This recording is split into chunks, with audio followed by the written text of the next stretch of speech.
Hey everyone, the Brick Canuck here. It's been a little while since I've looked at one of the raids that you'll be doing in on a TLP, in Classic or into Kunak. So today I'm going to be looking at a zone.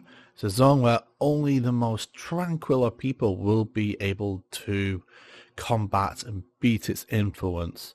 That is the home of Innoruuk, the Plane of Hate.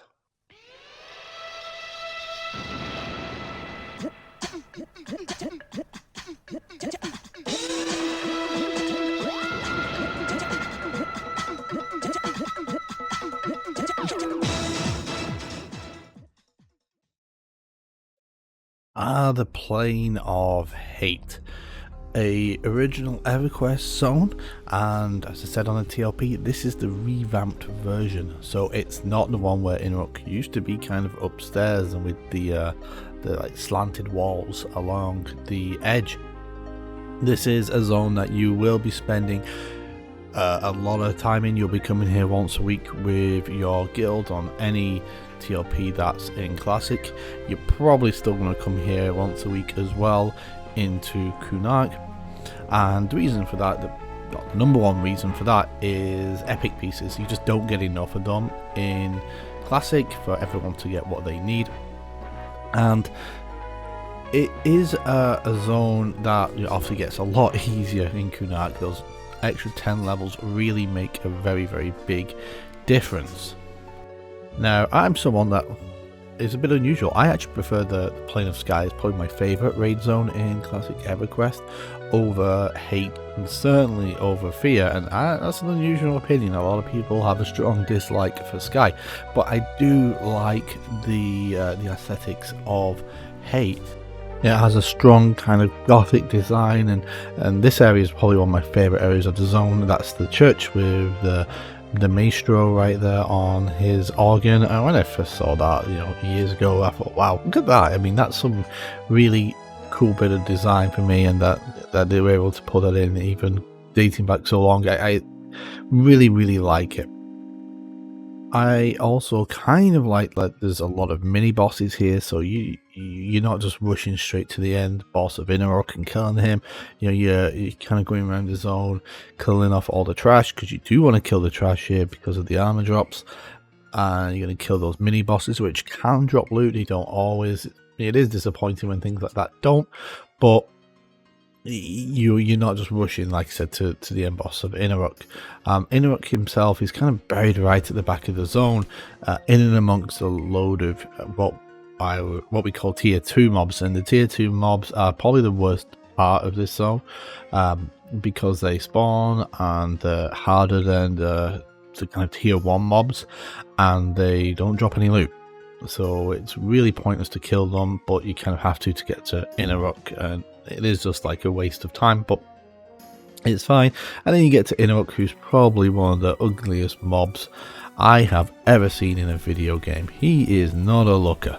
So in this video, I'm just going to quickly cover off the camps that you tend to go to as a raid as you're progressing through the zone. If you're coming up here as a group, and you can come up here as a group to kill the trash, and later the mini bosses definitely in Kunak, there's no real set camps, because you're going to be going around the zone killing off the trash, and it's relatively safe to do that once you've got past that first initial break-in area. So the camps are kind of focused on the raid camps that you go to, and then we'll look at some of the mobs and the mini bosses, as well as the loot, the quests, and of course Innoruuk. Now, if you look at the map of Hate, it's a very busy map. There's a lot going on, so it can be very confusing. I'm using Burrow's maps right here, but you'll see Hate, I like to say it's divided up into kind of 3 sections. You've got the north section, which is kind of where the zoning is, where you come in up to where I guess that red line is going across, which is where the church is. We're in the north zone. A lot of the mage items and gear drops there. That's the biggest area. That's kind of like to the northwest of where the zone is. Like I said, the second area is the area kind of south from Maestro's church, And in that area, that's when you're going to start seeing some of the tier 2 mobs towards the bottom as you get towards Innoruuk. And lastly, that area on the left, that's what I call the tier 2 area. And there's really very little reason for anyone to go into that because it's totally populated by tier 2 mobs. There are and will be some names that spawn in that area, but they're very, very easy to pull out. A lot of the tier 2 mobs leash really easily when you run away from them. So the camps that you'll be running through when you visit the Plane of Hate. Firstly, the zoning when you come in, it's relatively safe as long as you don't move forward because you might get some pathers. It's not like the old Plane of Hate where the zoning really wasn't safe. It is fairly safe just as long as you keep back and don't press forward. And what you want to do as soon as you come in is look for the charm mobs. The best one for enchanters is the abhorrence. Sometimes people get the rats and the ghasts if there's nothing else around. They're okay, but they cast, so you don't always want a caster for a pet. You're always looking for those abhorrents, in my opinion. So the first area you tend to clear when you come in is like this area just to the east. There will be some names here usually in some of these rooms, like an Ashen Bone Drake, and others around like the clerics. There's quite a lot of stuff around. The chests, if you do see a chest and you're pulling a chest, just a reminder, they do have really slow, and they've got a really small aggro radius, so bear that in mind when you're pulling those back to your camp. And of course they do like to dispel, so make sure they are tanked outside of your raid. The other area you'll be pulling from is the area to the northwest. There tends to be where the revenants spawn. There's usually both the male and female revenants. That's what you need for the magicians gear. There's also some of those kurikais, the kind of undead skeleton-y type zombies. They're typically to the northwest. Once your guild is and your pullers have cleared this area, like to the north by the zoning, this is where you'll move your raid up to those steps, the healers at the back and your tanks at the bottom, ready to engage mobs as your pullers bring them in. So when your guild leader or raid leader calls for you to move forward, you'll be running typically then to what we call the cubby, which is right outside of the cathedral. So right in here is the cubby, healers at the back, tanks, DPS and whatever in front. This is the camp you'll probably spend the longest in because we'll clear kind of the rest of the whole, like the safe east of the zone and what needs to be cleared. This is where we will pull all the mini bosses too, so we're going to be spending a lot of time here. And this is also where we will fight Maestro, right here on these steps. We'll clear inside the cathedral. I really do love this cathedral. I'd spend all my raid in here if I could, and like I said, very few people actually get to go inside. It's usually only the pullers who see Maestro chiming away there on his organ. And then finally, when the guild is ready, we'll move to our final typical spot, and that is the run to Innoruuk. Running down the side of the cathedral. Obviously this would be all cleared. I always make this mistake. I always turn the wrong way there. Every single time it just happens. What we want to do, we don't want to take the most direct route on the map because that will spawn a trap.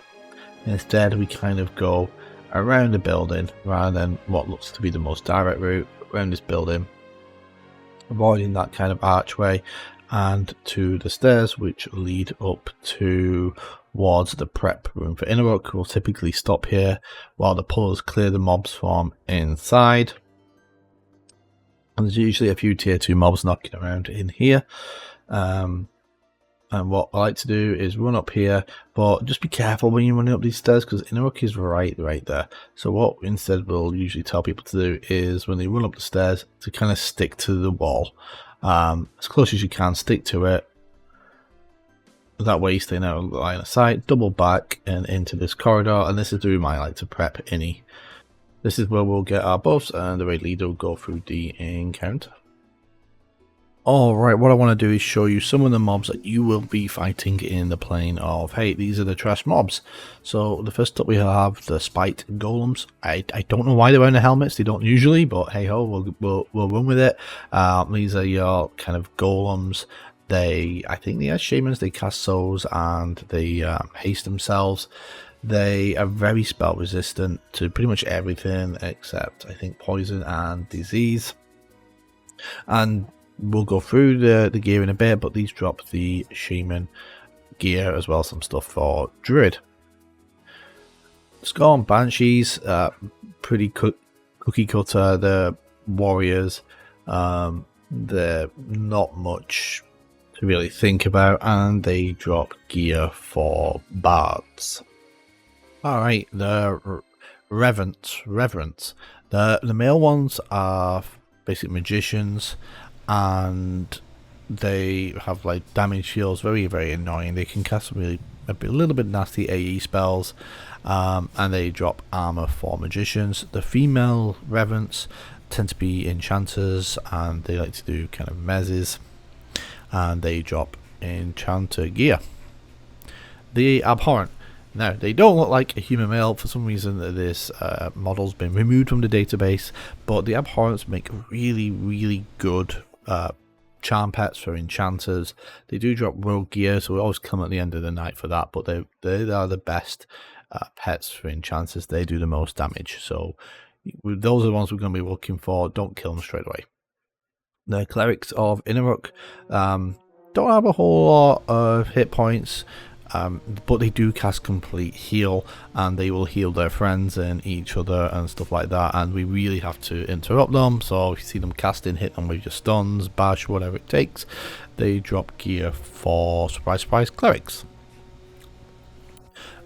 The Kurikais, these are, I think they're monks, and they yeah, they're not again a lot going for them. I think they class as undead, so undead nukes will work nice on them. And they can drop some warrior gear, so I'll be looking for those for warrior BPs. Oh, the chests. The chests are kind of annoying. They're like warriors, they're like big box with teeth, but they have a dispel, so they'll strip all your buffs away. Really annoying to pull. They go so slow, and they have a really short leash. So if you're pulling them, you have to like baby them in. You have to stay really close to them. And make sure they're tanked outside of the raid. Don't bring them into the raid. You want to keep them out so that all our casters aren't losing their buffs as well. A Loathing Lich, they don't really drop anything, and we try to, typically avoid pulling them in when we can. I think they can drop like a wand or conflagration for like wizards, but it's yeah, it's not something that we typically pull. We'll leave them up if we can. The Iregasts up here, the ghouls, these guys can touch. They are undead, so they can be potentially charmed by necros. They drop nothing in particular, and a rat again doesn't like a rat on this one, so we'll just cheat. Boom, again, model's gone from the database for whatever reason. The rats, they do poison, and again they don't really drop much of anything, so we'll avoid pulling those where we can. And an Ashen Bone Drake, you'll see a couple of these normally dotted around, not too many. They are belly casters, they're very resistant. Always engage them first because we can't really do much to them like Mez, so really small hitbox as well. And they again don't really drop much of anything, and apparently they can drop some kind of weapons for Shadow Knights, but that's about it. But not quite it, because we do have the level 2 or the tier 2 mobs. They're really annoying because you get no loot of them, so you want to avoid killing them wherever possible because they don't do anything for you whatsoever except a fashion quest robe, and that's about it. They leash really easily, so you can outrun them and they'll just return to spawn. If you have to kill them, they are harder than the tier 1s, but not overly so. Just make sure you're not overwhelming your raid with them. Alrighty, I thought we'd have a quick look at some of the mini bosses that you will be doing in the Plane of Hate. Now, the mini bosses don't always drop loot, so that can be a bit frustrating. Here we've got the Mistress of Scorn. She's a Banshee, she's a mini boss. She drops Bard armor, so she can drop any of the Bard armor set, and a Bard weapon that's not very good. And interestingly, I think she can drop the Staff of Elemental Mastery Fire. The Mistress is a straight up warrior, doesn't do anything special, just a straightforward tank and spank. Magi Patassa, he is a magician, he's going to have a DS on him, so you want to make sure you dispel that. He's always also going to be a caster who's going to be casting some spells, but again, he's not too difficult. He drops mage set of armor, as we know, but his rare piece and the piece that we want from him is the Staff of Elemental Mastery Earth, which is part of the Magician Epic Quest. I used to play Magician, and I can tell you I've been really unlucky with Magi Patassa in the past. He just doesn't like to spawn with his staff very often, but you might get times where 3 or 4 drop it in a row, so it's really RNG on whether he has it or not. So chances are you'll be coming back a few times to make sure all your magicians have their staff. The Master of Spite is a big golem. He won't have a helmet on, I don't know why he does here, but we'll just roll with it. He's big, but he's really slow, so if you're pulling him, just make sure you're staying close to him so he's not gonna leash. He's a golem, so he's gonna be very resisty.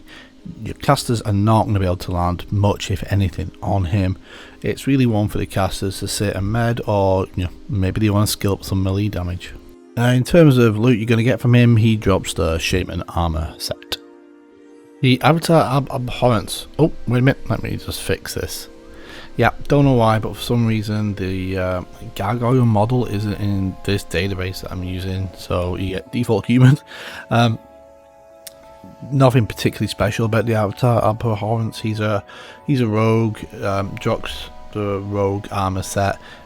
Isn't particularly difficult either. It's not one that we always go out of our way to kill, because there's nothing really to get from him.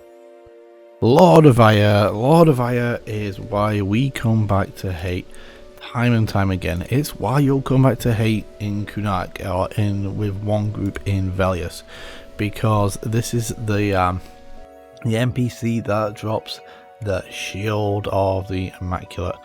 A very nice clicky with Cure Disease on it, which is an instant cast, so it's very, very good. It's a Cure Disease instant cast, gets rid of that debuff straight away. You can target it and click people and get rid of their debuffs too that are disease based. It's a very, very good shield, and it's why people come back time and time again. It is tradable, so people will be coming up to do Lord of Ire to sell the shield, the Immaculate. Every guild will want at least one shield, probably a couple, before they move on from doing hate, ideally. But yeah, if you're coming up to hate and you see Lord of Ire, you always want to make sure that you are killing him for a chance at the shield of the Immaculate. Other than that, he's a Shadow Knight. He does have a hard touch. He does summon as well. If you get aggroing too far away, he will summon straight to you and start beating on you. So just bear that in mind, but otherwise not too difficult. By Kunark, you can one group him, no problem. Coercer Tavalla, the enchanter, drops the enchanter armor set. She will charm someone, which is hilarious because that means they'll start beating on you and you can start beating on them. Other than that, will summon has very high magic resists, so bear that in mind when you're casting your spells. Grandmaster Artal is a mummy that lives up in hate, is a monk, but drops the warrior armor set, and is someone that you will keep coming back to kill time and time again, because Grandmaster Artel drops the Rakusha cloak, which is a back item with a 36% haste on it. That is monk only. It's very good. It's a really nice haste item, a good alternate to the Cloak of Flames for monks, but it is rare. You don't see it very often. I've seen it drop a couple of times. The monks get really excited when it does. But again, this is another mob. If you're in hate and you see him up, you want to get him down. Easily one group of bull when you're in Kunark. The only downside to it, it is no drop. So if you're farming it to sell, you will have to get the buyer to come to you. High Priest Macari, he is a cleric. So drops the cleric armor and is will heal himself. So that's what you gotta watch out for with High Priest Macari, is he'll try to heal himself. Make sure you got a stun, bash, whatever you can do, even a mez, just to try and stop him from healing himself. But other than that, not too difficult at all. Lord of Loathing, he's I really like this model, the Spectre model, the old Spectre model in Everquest. I think it's got like a ton of character. So the Lord of Loathing is a wizard, actually. Doesn't really drop much of anything. Will cast spells, but you know, it isn't too difficult at all either.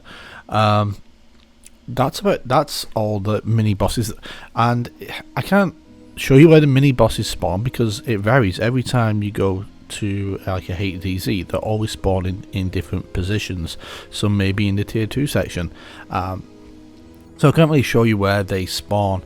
But the other annoying thing is you might not get all of them either. I think there is 1 or 2 more potential mini bosses than there are spawn points, so you might miss out on 1 or 2 minis. Let's just hope it's not Lord of Fire. Alright, so your guild have done some of the minis and you cleared out the cathedral and you want to try taking on the Maestro. The Maestro is probably going to be your guild's first real challenge in Plane of Hate, and he's not all that hard. It's just really focus on mob placement and ensure that people are listening to the raid leader. So when you come to his room, you've cleared out the rest of the cathedral. Usually you've got Maestro, and I think it's 4 golems that you will have in his room. Now you don't want all those coming at the same time. The golems are hard, you know, they're not like measurable and they're very resistant, so you don't want 4 of those coming at the same time as you're having to deal with Maestro. So you're going to want to split them out, and this is kind of usually, this is me just playing a monk here, doing it by myself, how you kind of go about doing it. You kind of run your monk in, you want to get line of sight, throw a jav and, you know, run.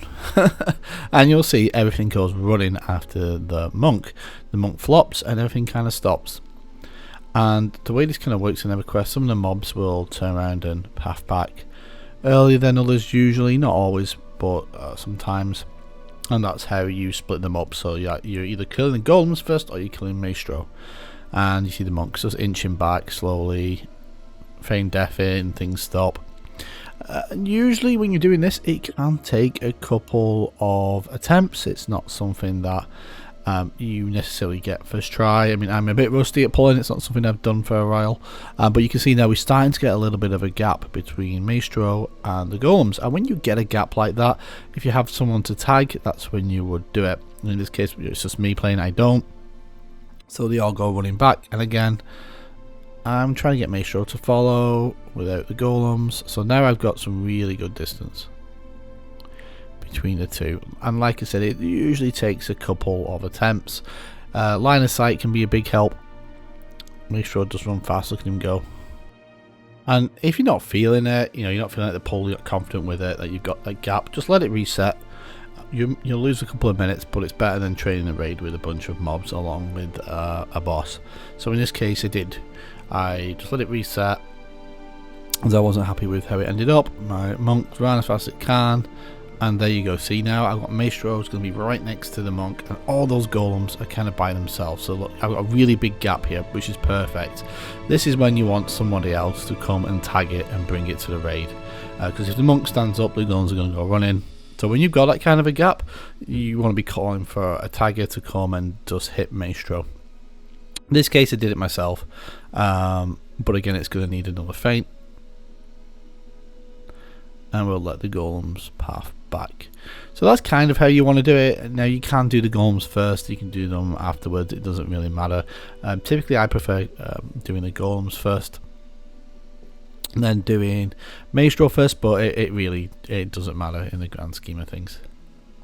And there we go, outside now. Maestro's out. This is usually where you want to fight him.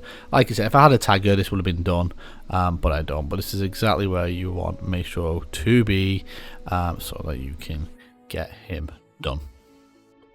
So now that we have the Maestro in his corner, he's engaged, our warrior's there, looking directly at him. Maestro has a mechanic, but that involves a life tap. It's an area of effect life tap. It's in game, it's called deadly life tap, but what it does is it will drain your health and heal him. So, and if you're in range, you're going to get hit by it and you're going to heal him. So that tends to be what wipes guilds the first time they do Maestro, if they're not aware of his mechanics and how to kill him. So it's really important that you are now I'll just zoom out here to give you a bit of a better view. Just up above, there we go. So what you want is for your melee to be at maximum melee range, and the easiest way to do that is just, for me, is to look where the pets are hitting him from, and that's where you'll want to be on that same kind of line. So you want to be out of range with auto attack on and just inch him forward very slowly, so that you're at the maximum. As soon as your hits start landing, that's where you want to stay. If Maestro moves, you will definitely need to adjust and reposition, because the more health you lose from getting hit by the AoE, the more health he will gain and the longer your fight will take. So what you want to do is you want to keep Maestro facing in the direction I'm showing here, right into the corner facing the warrior. That way he's not turning around, he's not running around, he's not moving.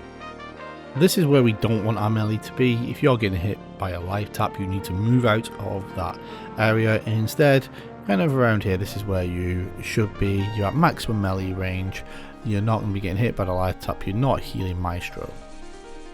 Interesting bit of lore about Maestro. He used to be a bard by the name of Vedel Revnold, of unparalleled skill and talent, who used to travel around singing and sharing his songs across Innoruuk, and he became a hero amongst the gypsy clans, which is an interesting tie into Mythmore with those gypsy musicians. And Vedel wanted to defend the gypsies. He wanted to kill some kind of vampire lord who was slumbering in some casket. Like, dude, just leave him alone. But anyway, his songs caused pain to the vampire. He woke up and basically drained Vedel of all his life, and he was doomed to rise as a powerful vampire, in himself corrupted and without a soul. He now lives in the plane of hate, and he hates, very strong word, the music that he created as Vedel. And that's just an interesting bit of lore that I didn't know before, that came out of Everquest Online Adventures, the PS2 game. His loot, which is here, nothing really to write home about, but that and especially that Memco of Licato, that's awful, but nothing really to write home about. This isn't why you do Maestro. You do Maestro for what spawns from him on a TLP, and that's this little dude. As soon as Maestro dies, the hand of the Maestro will spawn, a really small hand, and it will run fast. You need to be ready to snare this. It's really low level, but you need to snare and root it, because it will run straight for Innoruuk and bad things happen, and you don't want that to happen. It won't take long to kill, but if you don't do that, it's gone. You will not be able to catch up to it because it flies. And from it you'll get the hand of the Maestro, which is used for the warrior epic. A word of caution, I have seen a very unpleasant hand spawn on a TLP in open world, so just be prepared for that if you're in open world. And then the last boss in the zone, that is Innoruuk, the Prince of Hate himself, the person who the Dark Elves call their daddy. And this version of Innoruuk was actually a little bit difficult to show you how it occurs and how the pull happens, because Innoruuk does cast a death touch. But what you want to do, you want someone, probably a bard, just to run out and eat that death touch. And as soon as that happens, you want someone to run in, tag him and bring him out. and you want to do that as quickly as you can before he casts his death touch again. So you basically running out, you're going to get aggro when you bring him out to the room where I like to find him in, which is the one just in front of his throne room. So like you see he did his ability, then he threw the monk away. That was fling away. That's why you need to have DMF for this flight. I'll go over that in a sec. But basically what you want to have Innoruuk about here, and your warrior is going to be in this corner right here. So I'm just going to pick it up on my warrior and just pull him in. So again, very difficult to show you because this Innoruuk doesn't work like he will do on a TLP. But you see, I'm going to bring him in, and this is the spot where I want you to fight him. But he is slowable, he's weak to fire and magic, so your caster is going to be doing lots of damage here. And in terms of your setup and where your team should be, your cleric should be, I like to set them up against that wall right there. That's the prep room, that's the tunnel that I showed you earlier where we'll be setting up. Your clerics are there, they're well in range of the warrior there, and they're not going to get hit by the area effects because they're behind the wall. And in terms of your other positioning, like the raiders, it's always just good practice to be at the back of him if you're going to be doing your damage. Just like here. And I think the biggest thing to remember for Innoruuk is he does some abilities. He's got a death touch that he will continuously cast every 30 seconds. So you should have Gina on, you should be listening out for that death touch soon. Touch soon. And once you hear that, if you are not the main tank and you have a taunt button or ability, you should be pressing it to pull them off your tank so that you eat that death touch. He also has an area of effect dispel.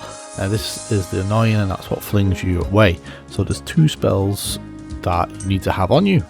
One is an instant cast J-boot clicky.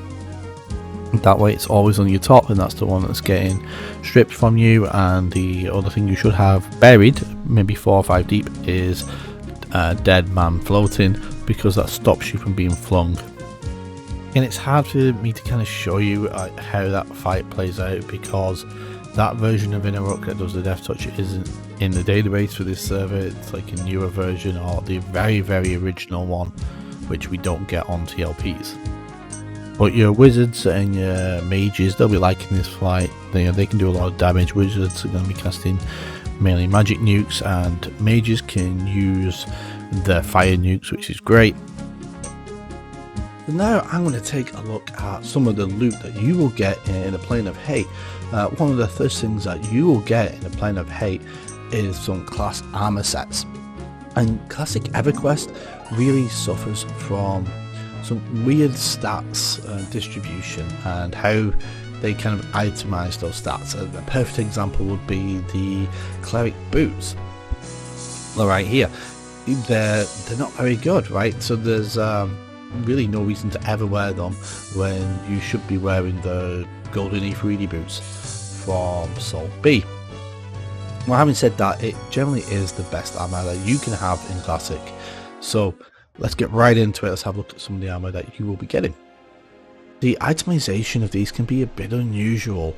Not too sure why that is or why they decided to go this route, and you'll see that some of the stats simply just don't make sense for these classes. So let's get into it. This shaman set is the rune etched armor set. It drops typically from a spike golems on a regular TLP. Could also drop from the phobos, as most of the armor set can from the Plane of Fear. The rune etched boots, they are not boots that you particularly want. They got agility, you don't need that as a shaman, and you're gonna be wanting the golden E3D boots. Next one is the bracer. The brace is good, it's got the wisdom that you want, it's got some AC on it, so I would definitely wear that. And the chest plate is the best piece of the set. Lots of wisdom, lots of mana, lots of AC. The rune etched gauntlets, again, not a set that you particularly want. It has a lot of mana, 20 mana, which is good, but strength and dex in terms of the stats, which isn't good. It depends what you're wearing, right? If you're going to get more mana out of this than, say, a 2 wisdom, set of gloves, then yes, wear them, but other than that, you'll be replacing them really quick. They're not stats that you want. The rune etched greaves, these are alright. They've got wisdom, they've got AC. Not a lot of wisdom, only 5. And the rune etched helm, which is probably, in my opinion, one of the worst pieces of the set because it's got intelligence. Shamans are wizcasters. It's got dexterity. Still good for a shaman. And then finally the van braces, which again, not very good.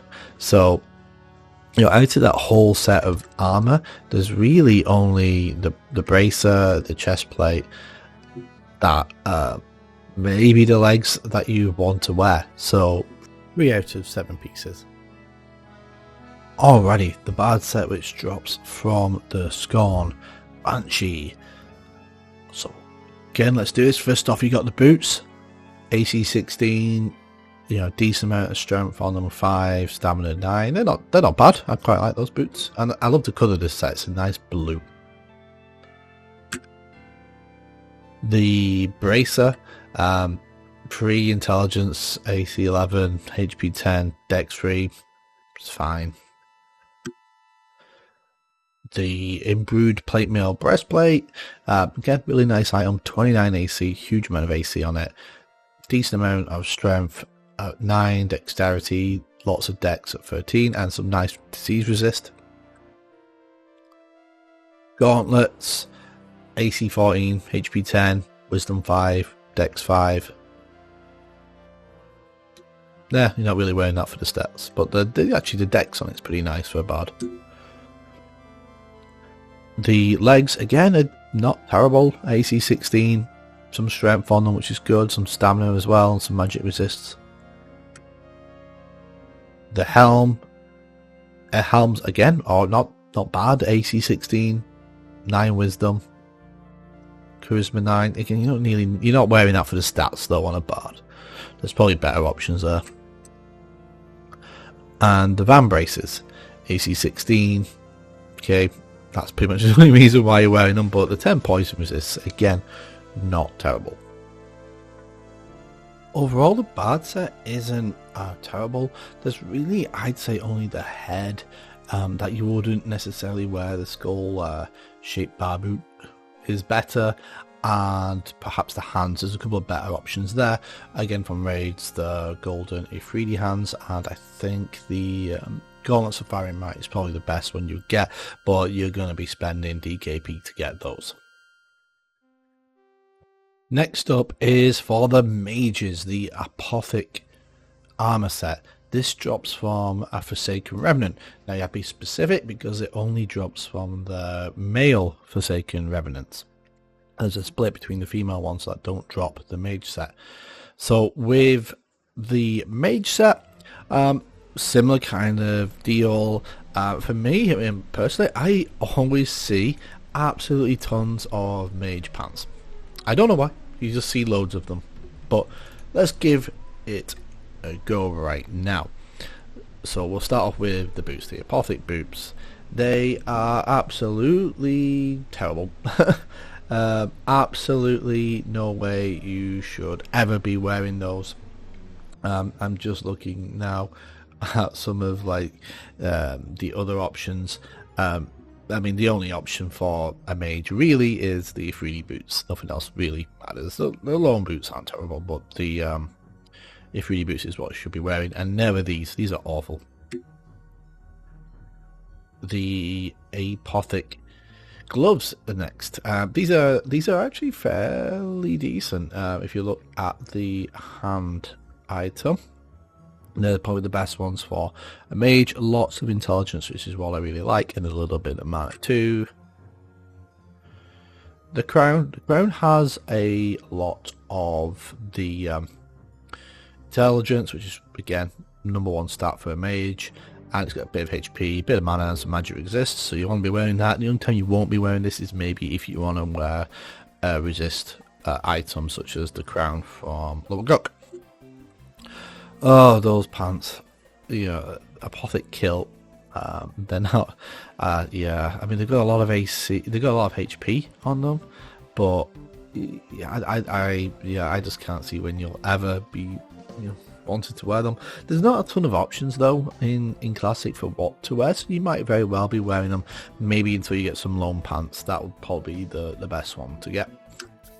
The robe, I like the robe. It's cool robe. It's got lots of int on it. Mana, 40 mana is really good. There is a better robe though in Classic, and that's a Crimson Robe of Alandine, and that drops out of the fear, but there's not really much in it. There's like 10 mana and 1 point of intelligence. However, these have all that stamina as well. So if you're a solo player and you want a bit more hit points, I'd probably lean more towards this one. But having said that, now I'm thinking about it, the Alandine Robe has 50 HP. So don't forget that. I certain of Alandine Robe is probably just better all round, but there's not much in. The Apothic sleeves, these are good. They've got the int on it. You've got HP on it too. Yeah, wear those.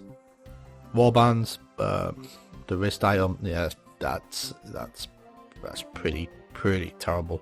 There's a bunch of better options out there. Even the loam's better, and that's not very good. And that's kind of it for the magicians. If you're looking at what you're going to be wearing, you're going to be wearing the sleeves, you're going to be wearing the robe, probably. You're going to be wearing the crown as well. So yeah, not a terrible set, but there's a lot of trash. So it'll be gloves, crown, robe, and sleeves. Not bad. Alrighty, so now we're going to look at the Enchanter armor set that drops in the Plane of Hate, which is also from Forsaken Remnant, but in this case it's dropping from the female model. So we start off, we'll look at the arms. The arms have a pretty nice intelligence 7, so that's the primary stat for enchanters, and HP 10. But in this case, there is some sleeves that drop, like in Fear that any caster can wear, and I think they're slightly better. Not much in it though. The Insidious slippers, so these are their feet, and yeah, they're just not good. They've got HP on. Having HP is always good if you've only got raw silk or cobalt hide or something like that, but again, it really boots #1 for casters here. The Insidious gloves, these are the best ones that you'll be able to get for an enchanter, best in slot. Intelligence is great, and it's got a little bit of charisma and some disease resist. Not a ton of options, but they're probably the best ones. The Insidious Halo, which is the head item. Again, this is the best item you'll get. It's got HP, mana, intelligence, those stats we want. Charisma, wow, 20 charisma on this, and some magic resist. That's a nice item. The Insidious pants now. Beast strength, they're not good. There's not a ton of options, but the loam is probably the ones that you want to wear, and not these. Robe. Again, I like this robe. Lots of stamina, lots of intelligence. Stamina's always good, mana's good. It's not as good as the mage robe though, which makes the Crimson Robe of Adeline from Fear just a better option. Maybe even the Cairo silk robe that randomly drops in Fear as well from the spiders would be better too. Not much in it though. And the wrist piece, the Insidious Manacle, which is again just not very good. It's got a decent amount of mana, so if you need it, but there's loads of better option in Classic. And that about does it for the Enchanter. Again, there's some decent pieces. You're probably wanting to wear the headpiece. Obviously is probably the best one. The robe is the one you'll be wearing unless you get the Adeline robe. Again, sleeves you'll probably wear. The wrist you won't. The hands they're good. You'll certainly wear those, and the legs not terrible. So overall, kind of standard for what we're seeing from going through these is you might wear 4 to 5 of the 7 pieces of armor. So next up we have the rogue set. For the 2 rogues that are playing in your raid, chances are they're going to get this set fairly quickly. Now the set drops from an abhorrent, and that's what makes the best pets probably in Plane of Hate. So rogues, unfortunately, you do have to usually wait until the end of the night when we're killing off the charm pets before you get a chance to get your gear. But we will start at the arms. Lots of AC, stamina and dex. They're okay. As a rogue you'd rather have strength, but they're not terrible. I would probably go for something like mithril for the arms. The boots, so with the boots they got a nice amount of AC on, they got strength, they got agility. They're probably the best ones and the ones you want to wear.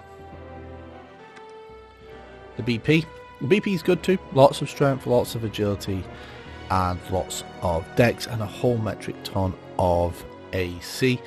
I'm trying to think if there's something I would rather wear. I don't necessarily think that there is. It's pretty good either way, that this BP for rogues, and it's probably the one you'll be wearing. The braces, like I said, with this armor set, you know, it's good, and it's probably the one you'll be wearing, or wearing 2 of them, so no problems there. It's got the stats you want, there's not a lot of them. The hands, not really much to say about the hands because they are good, they're solid. The raid drop you want and the gauntlets of fiery might, you know, obviously because they've got more strength on them, but there's not all that much really in it. The gauntlets of fiery might are probably better for the resist as well because it's got disease and poison, which are probably harder to get in this era. The headpiece, oh man, what's to say about the headpiece? With the intelligence on it, it's a bit unusual. There's not really, like I say, in classic, the itemizations are weird anyway, and there's not really a lot of better options because it does have strength, which is definitely something that you want. But you know, if you're looking for resist, then you probably want the Crown of the Frog or Kings, or if you're just looking for something with a bit of strength, I think the Ifriti Turban, but again there's not much in it. The strength is exactly the same. This has got more AC on it. And the leg piece, wisdom, agility, you know, everything a rogue needs, right? But having said that, again there's not a lot of great options in classic.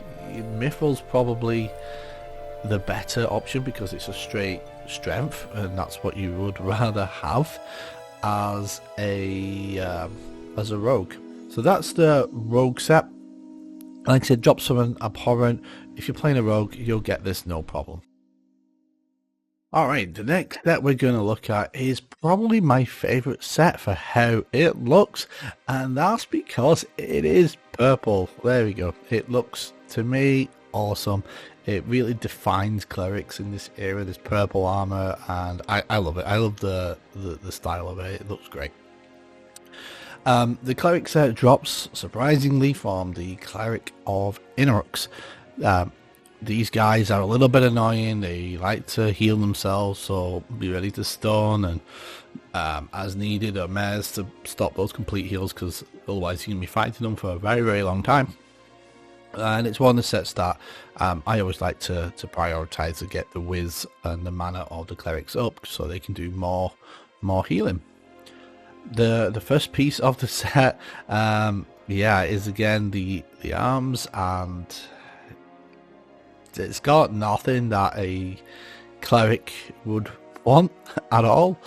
You probably want the withered leather sleeves though from the hole. The annoying thing about them is it's getting people to go to the undead area where they drop. I would definitely avoid these arms. They are awful.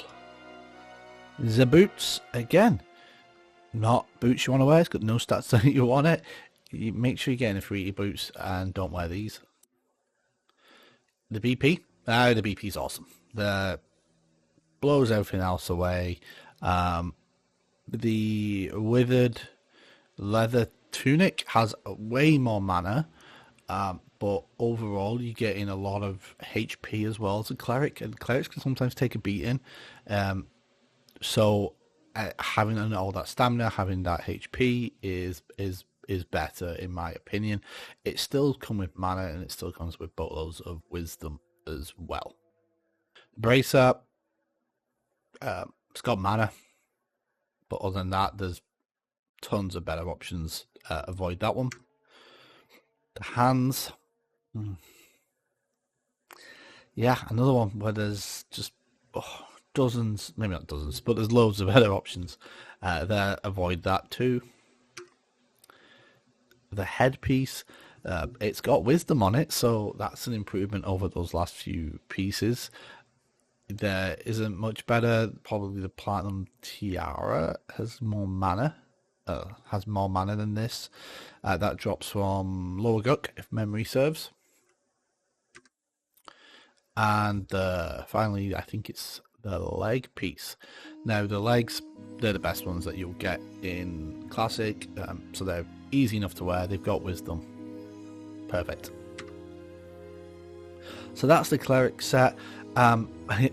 No matter how awesome it looks, you know, there's definitely some pieces that you will not want to be wear, like the gloves, the braces, and the boots.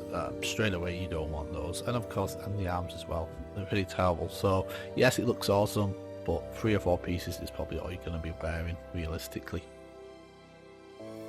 And finally, we hear the very last set. It's been a slog getting through this, but it's important for you to know what armor drops from here and what you should be looking out for. And the very last set is the warrior.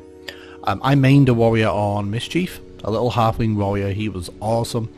And on Mischief, we only had Classic for 4 weeks, whereas on Yelinak will be 8 weeks. So this gear is going to be more important on Yelinak. Of course, being a warrior, the 2 stats that I only really cared about was AC and HP. And the warrior set has loads of that. Ixar warriors, that armor is not going to be dropping yet. That was changed, I think, last year to no longer drop, which is good news because that means more regular warrior armor now drops. So we'll start as ever looking at the arms. They've got AC. Lots of AC, that's good. Strength, I mean, strength is good because you will hit a little bit harder, but as a warrior, you're a meat shield, so for me, didn't really matter. The boots, again, lots and lots of AC, AC 20, and tons of poison and disease resists, which I really, really like, and that's especially useful going into Kunark with dragons like Trachanon and Hushgar that do those poison and disease. The BP is awesome. Tons of AC, tons of stamina. Don't need anything else.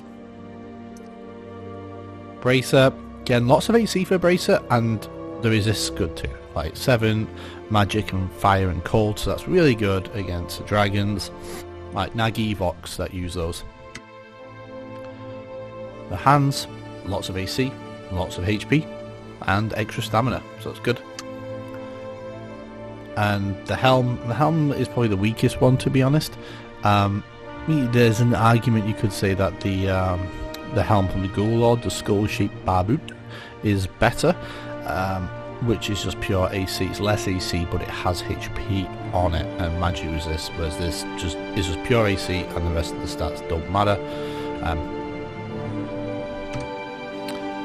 And then the legs. Again, lots of AC. AC, that's what we want as a tank, right? So we get a lot of it, and we get some stamina too. So that's our warrior set. It drops from, I always struggle to say this one, but it drops from like the zombie looking dudes, I think they're called Kiriki. Yeah, something like that. So that's the armor sets that drop. Classes that I didn't mention, your stuff drops out of Plane of Fear. There is a chance you might get the odd piece in Hate from these guys, the Haunted Chests. They might drop. I haven't really seen it, but again, I'm not really paying attention to the trash drops. They might be very, very similar to the phobos in Fear, that they can drop anything from the hate or fear loot tables, the trash ones anyway. So that's what we've done. We've gone through the armor sets. Let's take a look very briefly at some of the other loot that will drop here. So in my opinion, one of the number one reasons to come here to the Plane of Hate, even after Classic, even after Kunark, even into Velius, is for this guy, the Lord of Ire. And why do we do it? Why do we come for the Lord of Ire? Well, it's simple. For the shield, the shield of the Immaculate. It's a really nice shield and back item. Prefer it on the back if you're a tank, because it's got boatloads of AC. But that's primarily not why we like it. We like it because of the clicky 1 second cast time for Cure Disease. And that's really, really good. Not only for the effect itself, because there are some fights where, like Vulak, for example, which casts a really, it's like a 3 hour long slow, and you can use this shield to click it off and be contributing more. So it's a really, really nice item to have for that. Previously, it was also used to help generate aggro. The more you clicked it, the more hate you generated from the mob. So it was really good to use for a tank, for example. That's been toned down a little bit. It still works, but nowhere near to the same degree these days. But this is an item that typically the first one that drops the guild will take, and then the rest open up to DKP. But like I said, this is the item that you come back for, because it can sell for chrono. Lots of chrono. So if you don't need it yourself, then it's always worth, I'd say, weekly popping a DZ of hate and seeing if you can get this from the Lord of Ire. Lord of Ire doesn't always spawn, and the shield is a rare drop, so chances are slim, but you never know. And it's fun to do. You can do it with six characters when you come into Kunark. So very quickly, let's have a look at my boy Innoruuk's loot.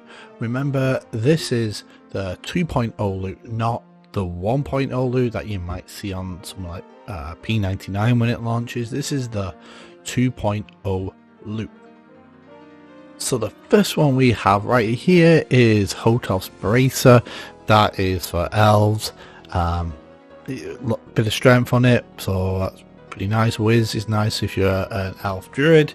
Yeah, druid and rogue, and maybe warrior might wear this for the AC, and of course it's got nice stats. We have the Darkbrood Mask, probably one of my more popular ones, and the one you see more often, I think, is for the Dark Elves. It's a face item, 5 to all stats pretty much, lots of mana, 5 to all resists, it's 7 AC. It's a decent piece. Erin of Bashing for the ogres out there, 8 strength, 8 whiz, so warrior, shadow, shaman, it's pretty good. It's an air item, it's AC 5, and 5 to all resists. The Bloodstar Pendant. This is it's a human one.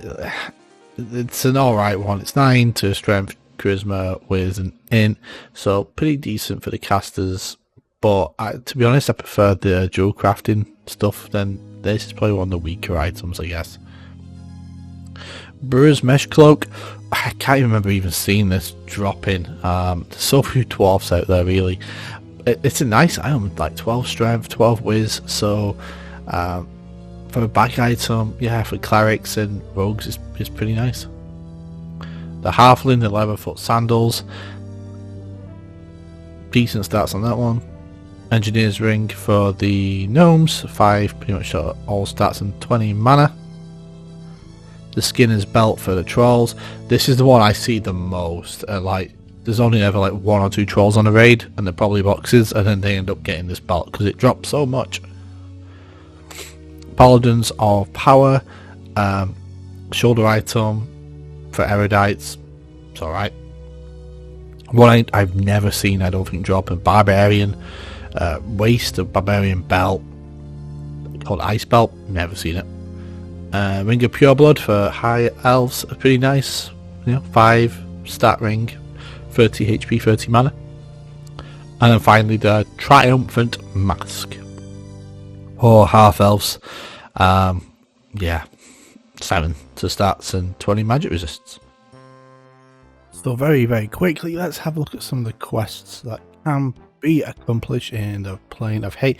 They're mostly epic quests. In fact, I think these are only epic quests you can do in Classic. For the Magicians, you're going to be wanting the Staff of Elemental Mastery Earth for your epic. Mage can be super trolly. Sometimes he's wielding the Fire Staff, which is kind of useless for you for that quest. You will need the Earth Staff. He'll hold one of the staffs if he has it, so do take a look. But good luck, you can get really lucky or you'll be going back week after week after week for it. The Eye of Innoruuk, a nice little item for wizard only, but it's actually used in the Necro epic, and some wizards get sometimes upset. They're like, well, but that's a wizard item. You're like, no, it's an epic item.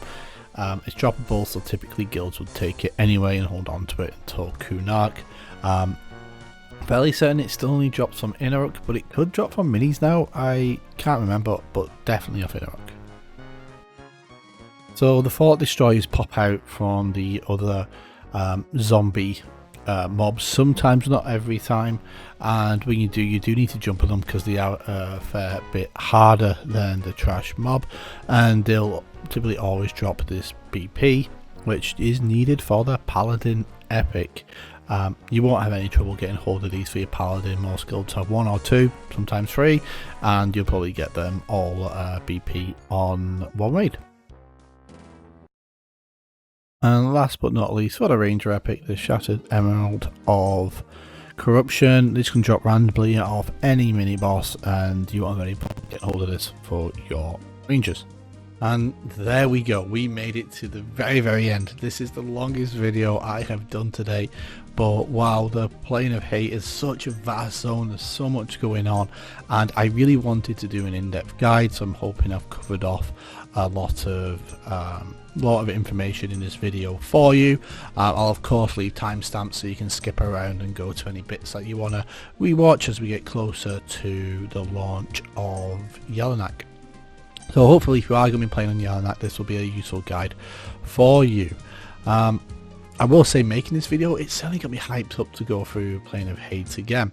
And, you know, it's an interesting zone. There's like details that, you know, you don't see all the time. The first time you're in, like, why are there faces in the walls? And, you know, if you're in with a guild raiding, you know, you typically don't see inside, like, the Maestro's, like, cathedral. Yeah, we always pull Maestro out, you don't see inside, so hopefully showcasing a little bit of the zone like that can help. And of course, if you're coming from P99, then the zone is completely different than what you have on P99, because you don't have the 2 floors. This is the revamped version, and it's a zone that, you know, on Classic you are going to be spending a lot of time in. That's unavoidable. There's so much class loot that drops there in terms of the armor for you, which your guild will need for, like, clerics and warriors particularly, to get the AC and the whiz and the mana for the clerics. But there's also, like, tons of mini bosses to kill. It can be a bit annoying because, like in the version we'll get on TLP, they don't always drop anything, and it's always like a lot of work, and then you see an empty loot window, and that can be a bit disappointing. But you know, when that shielded Immaculate drops off Aya, or when the Earth Strap drops off Magi, then it's all worth it. So I just want to say, you know, thank you for watching. Like I said, it's been a really fun video to make, and we're getting in there to maybe 3 weeks, less than 3 weeks there until Yelinak launches, so I've got a few more videos to come out before then, and then once Yelinak launches, we'll switch gears into real world or real game content, and look forward into Kunark and put some guides together for you there. I'm the Brit Canuck. I want to thank you for watching this video. If you haven't already, feel free to hit that like and subscribe. I'm having loads of fun making these videos. I really enjoy interacting with everyone who leaves comments, so any support you can offer in that terms is really, really appreciated. It helps get my videos out there for more people to see, and, you know, helps me keep making them. Links below, the usual links, Discord, Patreon, Twitter, all that kind of good stuff. And I just want to leave you a usual message. I am the Breaking Up, and I hope that you have a fantastic day. And let's keep raiding in gems.